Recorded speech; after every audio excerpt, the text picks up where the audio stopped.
On vivait paisiblement à Bourasso.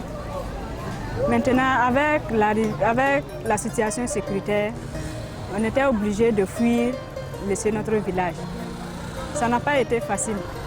Et en fuyant, on n'a pas pu apporter grand chose. Tous nos effets sont restés là-bas. Même le mil, les animaux, tout est resté à Bourasso. Maintenant, on s'est retrouvé à Anouna. Et à Anouna aussi, la ville n'est pas facile. Puisqu'on est venu les mains vides. Donc, pour avoir à manger, c'est tout un problème.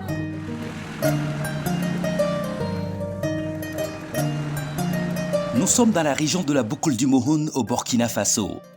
Le contexte sécuritaire s'est détérioré en mars 2022, portant le nombre de personnes déplacées internes PDI à 14 405 à Nouna et 18 474 à Touga.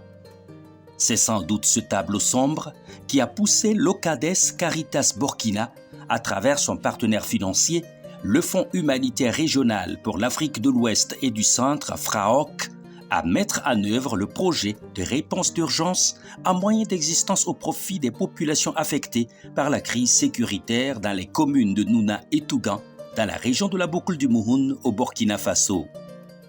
Pour implémenter le projet, nous avons fait ce qu'on appelle une mobilisation communautaire en partant des acteurs humanitaires qui sont présents, l'État avec les services de l'action humanitaire.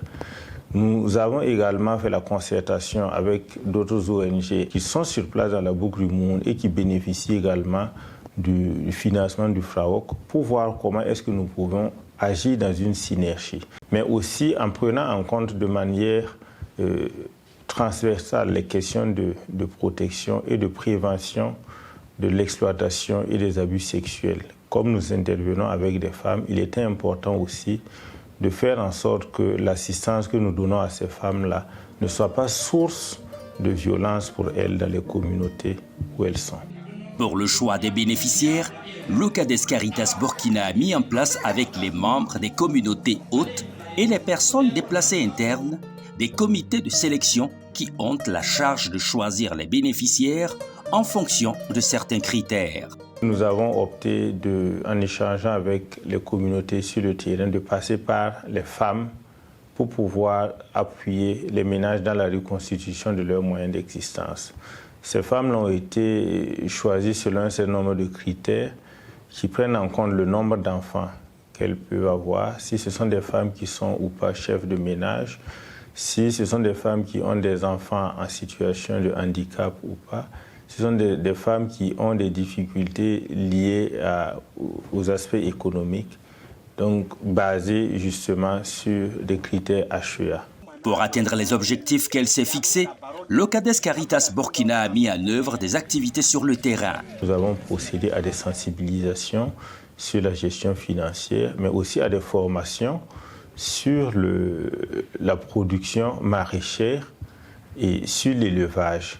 Ces activités avaient pour but de préparer les bénéficiaires à recevoir des intrants agricoles pour pouvoir faire leur jardin potager et à recevoir également des animaux que nous leur avons donnés.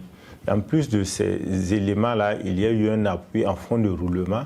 Nous sommes passés par une institution avec laquelle nous sommes en partenariat, Graines SARL, pour pouvoir donner des fonds de roulement à toutes ces femmes qui ont été ciblées. Il y a aussi l'appui en activités génératrices de revenus. Ce sont des activités diverses qui vont du commerce, la transformation ou l'artisanat en fonction du choix de chaque femme. Nous faisions des sensibilisations sur la cohésion sociale, des sensibilisations sur la lutte contre les violences basées sur le genre, des sensibilisations pour prévenir également les abus et les exploitations au sein des communautés.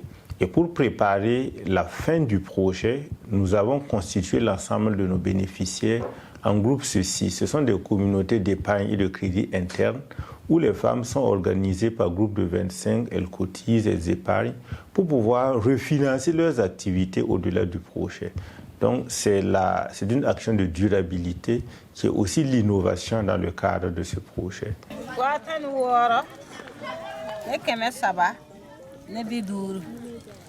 Farao OCADES Grâce au soutien de FRAOC et Locades, nous avons pu mettre en place notre groupement. Chaque samedi, on se regroupe entre membres du groupement et chacun donne ce qu'il a. Certains donnent 1000 francs, 500 francs, d'autres 200 francs et 300 francs qu'on épargne. FRAOC et Locades nous ont beaucoup aidés. Nous avons reçu de l'argent pour qu'on puisse subvenir à nos besoins. Nous avons reçu de l'aide de la part de Locades. Cela nous a fait plaisir et rendu heureux. Nous avons suivi une formation en jardinage pendant 3 jours. Ils nous ont montré les différentes méthodes et techniques culturelles que nous avons appliquées dans les jardins. En plus de la formation, nous avons bénéficié de l'aide financière, des outils de travail, du fumier, des plants. Locades nous a aidés en nous donnant des animaux pour élever. Sincèrement, je suis contente et je remercie Locades parce que grâce à cette activité, on pourra bien s'occuper de nos enfants. Au niveau économique, on pourra s'en sortir aussi. Cette intervention de Locades Caritas Burkina et de ses partenaires dans la boucle du Mouhoun a permis d'atteindre des résultats probants et a contribué à soulager les populations bénéficiaires qui étaient dans les difficultés. Nous avons pu toucher près de 3282 personnes qui sont issues de 400 ménages et nous avons pu appuyer 200 femmes dans la réalisation d'activités génératrices de revenus et pour un appui de 100 000 francs par femme. Nous avons également appuyé 100 femmes dans les 2 communes pour la réalisation d'activités d'élevage, pour l'élevage de petits ruminants à hauteur de 125 000 francs par femme. Et nous avons également appuyé la mise en place de jardins potagers pour 100 femmes à hauteur de 55 000 francs par femme. Et le projet a pu mettre en place 16 groupes ceux-ci qui vont continuer les activités d'autofinancement des bénéficiaires qui ont été ciblés et qui pourraient également partager leur expérience pour ouvrir la possibilité à d'autres femmes de se constituer en groupe ceux-ci. À la fin de ce projet, il est important pour nous de traduire nos sincères remerciements au Fonds humanitaire régional pour l'Afrique de l'Ouest et du Centre FRAOC pour la qualité de l'accompagnement dont les équipes sont restées mobilisées et engagées pour nous accompagner à tout moment dans la mise en œuvre de ce projet. Nous voulons également dire merci à nos partenaires opérationnels, l'Action sociale, la Croix-Rouge, HELP et Terre des Hommes, avec lesquels nous avons maintenu la coordination et la concertation pour mettre en œuvre le projet sur le terrain.